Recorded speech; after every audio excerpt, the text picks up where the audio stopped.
Olá, a TV Justiça transmite agora a subseção 2 especializada em dissídios individuais do TST. Você vai acompanhar um resumo da sessão e conferir o que foi destaque na pauta do tribunal.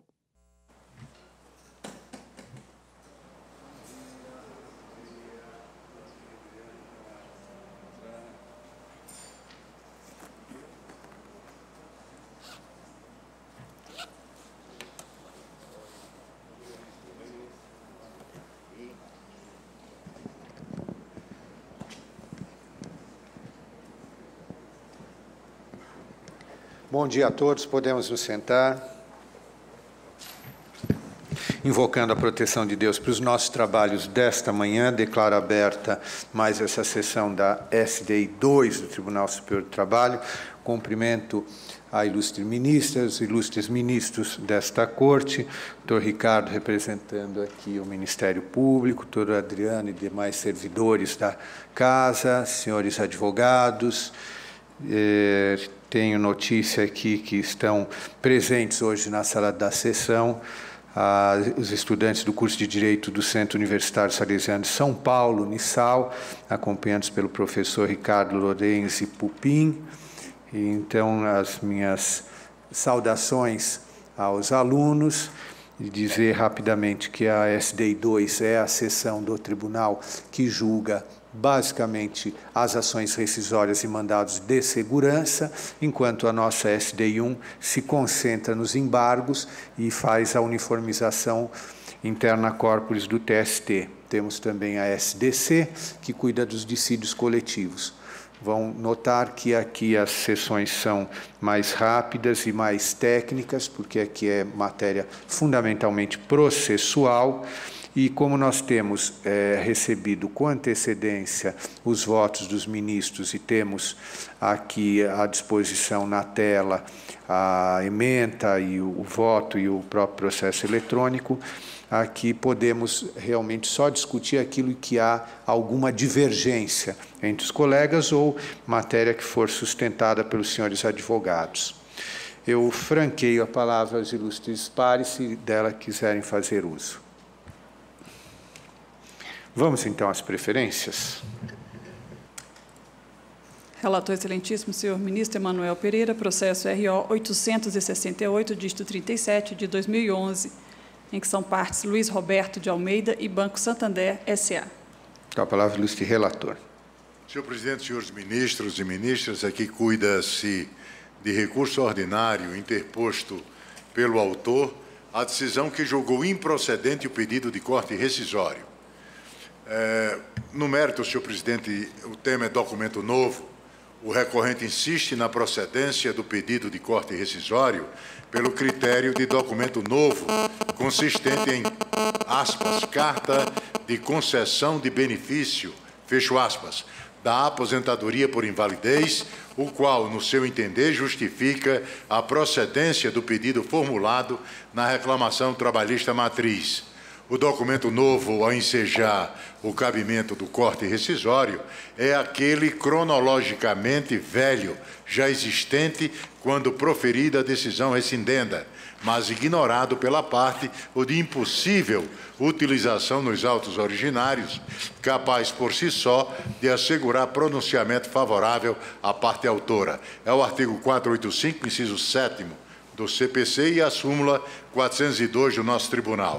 Assim, senhor presidente, não se enquadra na norma de regência do documento produzido posteriormente à sentença rescindenda, como no caso dos autos. Incidência da súmula 402 do TST, eu estou negando, conheço e nego provimento,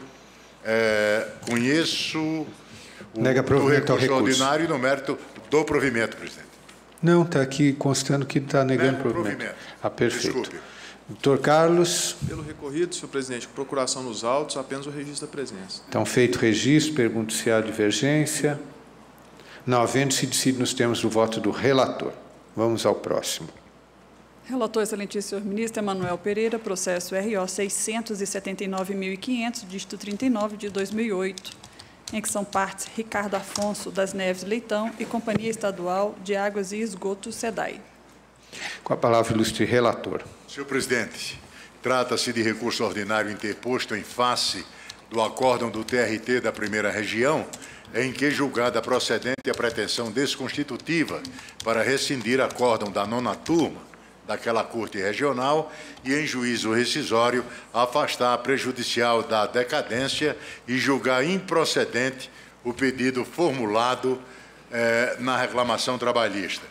Senhor presidente, nos termos do artigo 494 do CPC, aspas, julgando procedente a ação, o tribunal rescindirá a sentença, proferirá, se for o caso, novo julgamento e determinará a restituição do depósito, declarando inadmissível ou improcedente a ação, a importância do depósito reverterá a favor do réu, sem prejuízo do disposto no artigo 20, fecho aspas.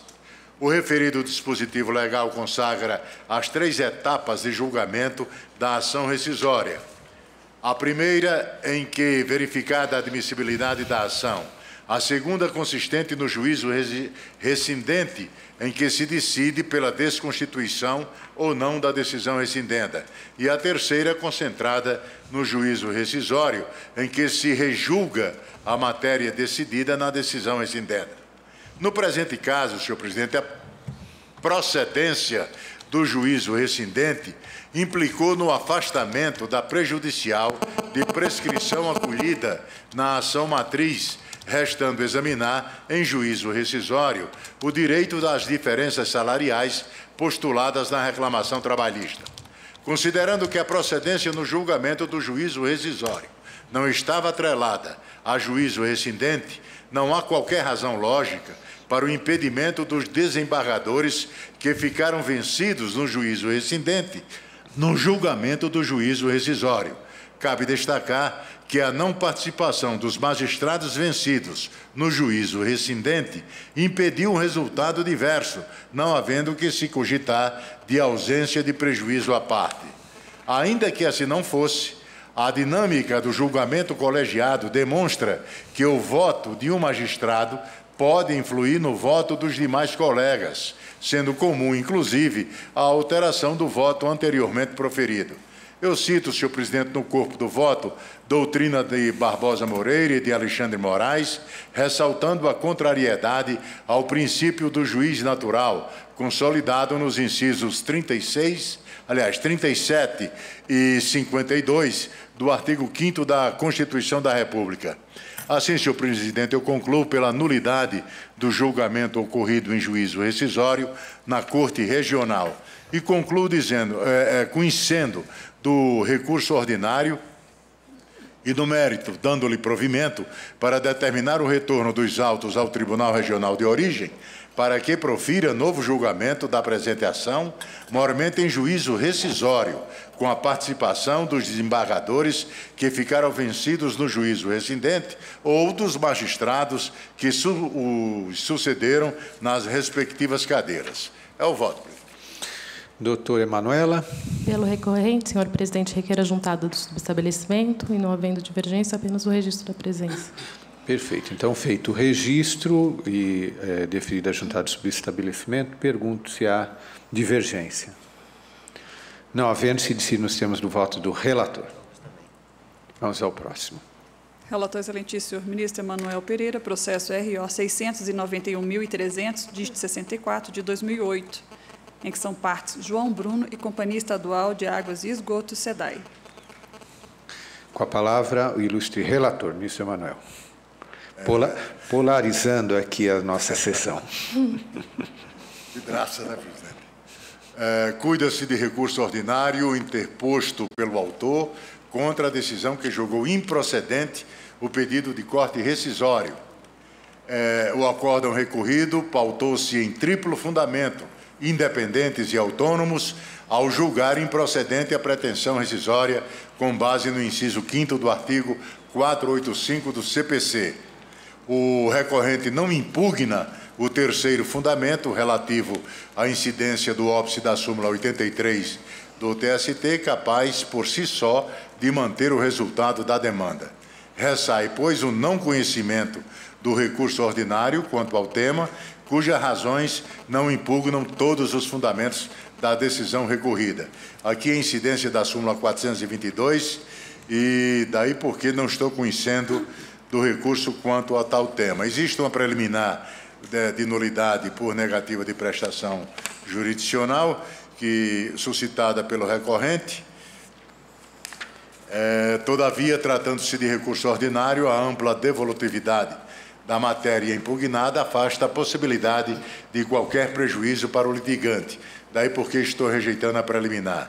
Tem uma outra de impossibilidade jurídica do pedido, suscitada de ofício, ofensa à coisa julgada.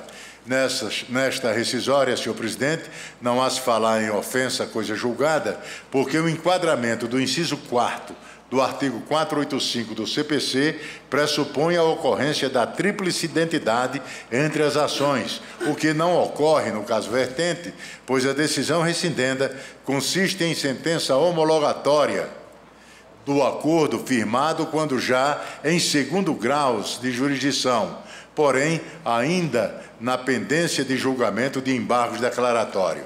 Portanto, trata-se de decisões proferidas na mesma reclamação trabalhista. A incidência, então, da súmula 157 da SDI 2. Daí porque, senhor presidente, extingue o processo sem a resolução de mérito quanto ao pedido fundado no inciso 4º do artigo 485 do CPC. O voto, senhor presidente, vai no sentido de conhecer parcialmente do recurso ordinário, rejeitar a preliminar de nulidade e extinguir o processo sem a resolução do mérito, apenas quanto ao pedido de rescindibilidade calcado no inciso 4º do artigo 485 do CPC, presidente. É o voto. Doutora Emanuela. Senhor presidente, pelo recorrente, requeiro a juntada de subestabelecimento e apenas o registro da presença. Perfeito. Deferida a juntada, feito o registro. Pergunto se há divergência.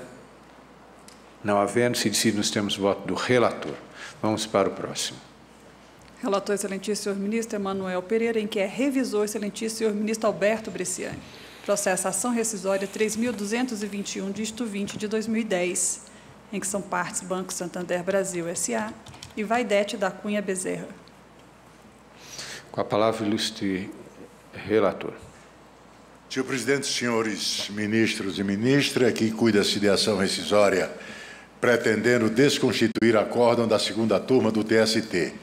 A turma, senhor presidente, no acórdão rescindendo proferido em ação de consignação em pagamento, acolheu a alegação de coisa julgada formada em reclamação trabalhista anterior acerca da estabilidade no emprego prevista em regulamento da empresa. Nesta ação rescisória, o banco autor alega que a estabilidade constou apenas na parte da fundamentação da sentença, não formando coisa julgada, porque não consignada no dispositivo. Ocorre, senhor presidente e senhores ministros, que na decisão rescindenda, a controvérsia não foi solucionada à luz dos artigos 5º, 2 e 173, parágrafo 1º e 2º da Constituição, o que atrai a incidência do item 1 da súmula 298 do TST. De outro lado, na forma do artigo 458.3 do CPC, o termo dispositivo da sentença denota sentido substancial, de modo que, se há efetiva decisão na parte destinada formalmente à fundamentação, há efetivo dispositivo, pois a localização topográfica não é determinante, sendo seu escopo meramente didático. Nesse sentido, senhor presidente, eu trago precedentes da minha relatoria, agora recente, de 2014, e do ministro Barro Levenhagen na 4ª turma. No acórdão rescindendo, a afirmação categórica de que a questão da estabilidade foi alcançada pela coisa julgada na sentença aludida. Assim, ainda que posta a decisão sobre a estabilidade na parte formalmente destinada à fundamentação da sentença, referida no acórdão rescindendo, segundo a acolhenda turma do TST, houve efetivo dispositivo no sentido substancial que lhe confere o artigo 458.3 do CPC. Logo, não há se falar em violação do 469.1 do CPC, sendo certo que, para se concluir de forma diversa, seria necessário analisar o inteiro teor da sentença de referência, o que é vedado na forma da súmula 410 do TST. Assim, senhor presidente, o voto vai no sentido de julgar improcedente a pretensão desconstitutiva, arbitrando honorários advocatícios em R$ 2.000 pelo autor, liberando o depósito prévio em favor da ré após o trânsito em julgado e revogando-se a liminar. Custas no importe de R$ 1.105,79 pelo autor. É o voto, presidente. Doutor Eduardo. Excelência, com procuração nos autos, por hora, caso mantido o voto do eminente relator, apenas peço o registro da minha presença. Então, feito o registro, pergunto se há divergência. Não havendo-se, nós temos o voto do relator. Vamos ao próximo. Relator excelentíssimo, senhor ministro Alberto Bresciani, processo RO 404, dígito 42 de 2013, em que são partes Denis, Gil, Giovanella e outra, e Sônia Maria Choslandi e restaurante Froxin LTDA. Com a palavra, ilustre relator. O processo é originário da 12ª região. Na hipótese dos autos, a Corte de Origem concedeu parcialmente a segurança para que se proceda à liberação dos bens do impetrante constritos antes da citação. No caso dos autos, a meritíssima juíza da 2ª Vara do Trabalho de Blumenau, em desconsideração da personalidade jurídica e após a colheita de provas, inclusive testemunhal, decidiu pela constrição de patrimônio do impetrante e de sua esposa. Com o mandado de segurança, a Corte entendeu descabida essa constrição sem que se procedesse à prévia citação, que estava correta. No recurso, pretende a parte a liberação integral do patrimônio constrito, mesmo após a citação, ao fundamento de não ser sujeito passivo da execução e ainda defendendo a ameação da segunda impetrante. Ocorre que a matéria, como se vê, é passível de manejo em embargos à execução e, posteriormente, em agravo de petição, de modo que vem à memória a compreensão da OJ 92 desta subseção 2, estando o mandado de segurança aqui utilizado em lugar de via autorizada pelo rito ordinário. Por isso, a proposta no sentido de negar provimento ao recurso ordinário em síntese, senhor presidente. Perfeito. Doutor João Felipe. Só registrar a presença, excelência, por favor. Tem procuração nos autos? Tem. Então, feito o registro, pergunto se há divergência. Não havendo-se decidido, nos temos o voto do relator. Vamos ao próximo. Relator excelentíssimo, senhor ministro Emanuel Pereira, processo RO 63.700, dígito 29 de 2009, em que são partes Paulo Rogério Soares Valente e Banco do Brasil S.A. Com a palavra, ilustre relator, ministro Emanuel. Senhor presidente, senhora ministra, senhores ministros, aqui trata-se de recurso ordinário interposto em face do acórdão do TRT da 3ª Região, em que julgada improcedente a pretensão desconstitutiva. Senhor presidente, conforme o entendimento jurisprudencial pacífico desta Corte, a interposição de recurso incabível, sem que haja dúvida razoável, não tem o condão de protrair o início da contagem do prazo decadencial. No caso em apreço, senhor presidente, houve interposição de recurso de embargos em face do acordo do TST proferido em agravo de instrumento, cuja decisão foi pelo não provimento do agravo. Como os referidos embargos não tratavam de reexame dos pressupostos extrínsecos do agravo ou da revista respectiva, revela-se incabível o recurso interposto na forma do entendimento consubstanciado na súmula 353 desta Corte.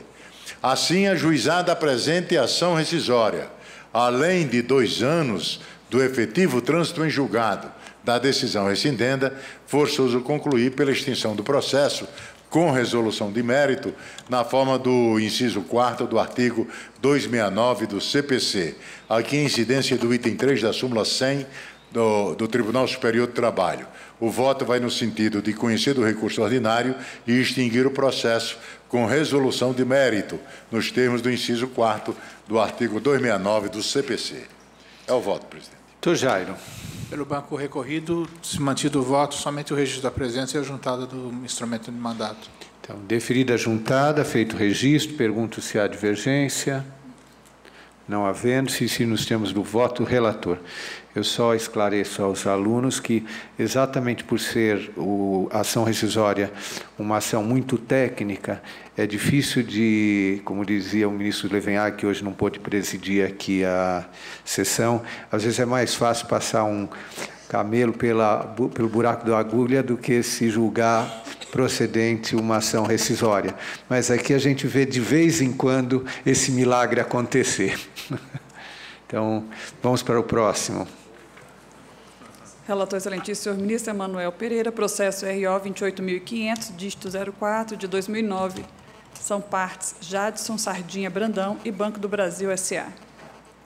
Com a palavra, ilustre relator, ministro Emanuel. Senhor presidente, aqui trata-se de recurso ordinário interposto em face do acórdão do TRT da 5ª Região, em que é extinto o processo sem resolução de mérito. Senhor presidente, senhores ministros, a pretensão recursal direcionada em face do acórdão do Tribunal Regional, em que é acolhida a impugnação ao valor da causa ofertada pela parte ré e, consequentemente, declarada a insuficiência do depósito prévio, previsto no artigo 836 da CLT, com a extinção do processo sem resolução do mérito. O recorrente aduz que não houve a concessão de prazo para sanar a referida irregularidade e de que a questão já se encontrava preclusa com o julgamento por esta Corte Superior do recurso ordinário anteriormente interposto. A jurisprudência da subseção 2 especializada em dissídios individuais consolidou que o entendimento de que não há que se falar em abertura de prazo para a regularização de depósito prévio, porquanto o referido depósito deve ser realizado de forma correta no ato do ajuizamento da ação rescisória, ou já demonstrada, nesta oportunidade, a incapacidade financeira da parte de efetuar o recolhimento.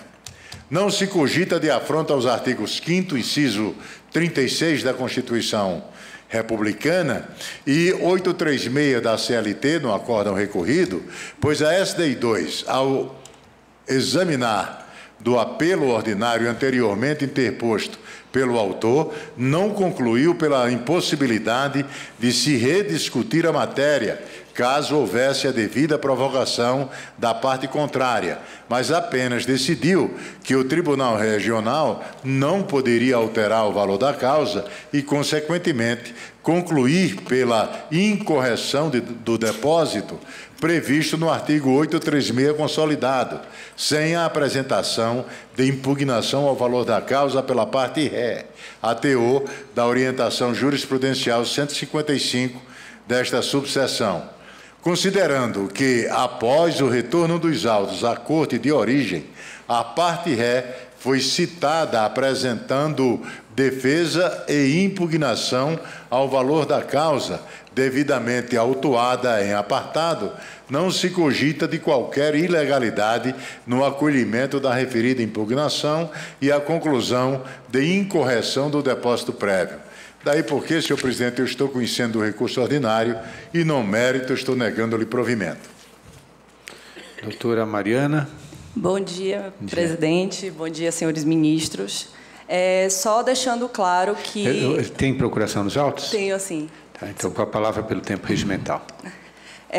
Só deixando claro que foi interposto embargo de declaração no curso logo após a decisão, o primeiro despacho da excelentíssima desembargadora da 5ª Região, e foi concedido os benefícios da justiça gratuita ao autor, tendo integrado a decisão inicial os efeitos do benefício da justiça gratuita, motivo pelo qual não caberia a extinção do processo por ausência de depósito, uma vez que os autos já estavam contaminados pelos benefícios da justiça gratuita.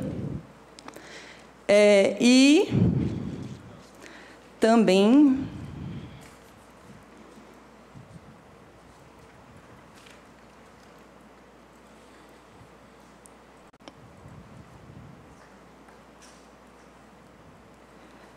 Não é isso. Considerando a justiça gratuita que foi concedida e não poderia, em tese, ser o processo extinto por ausência de depósito prévio, uma vez que no processo de origem, na sentença não houve valor da condenação, e sim a nova fixação de valor da alçada em contraposição à súmula 71 do presente Tribunal Superior. Então, não haveria de se extinguir um processo também por este ponto de insuficiência do depósito, uma vez que o depósito foi feito de acordo do valor de alçada, uma vez da inexistência do valor da condenação. Só uma questão, a questão do reconhecimento de gratuidade de justiça é no processo originário. Não, no processo da ação rescisória, sim. Tá. Em sede de embargo de declaração. Tá. Então, o ministro Emanuel com a palavra. Senhor presidente, o benefício de justiça gratuita ele deve ser postulado, como eu já disse no voto, na petição inicial da ação rescisória, de acordo com a nossa jurisprudência.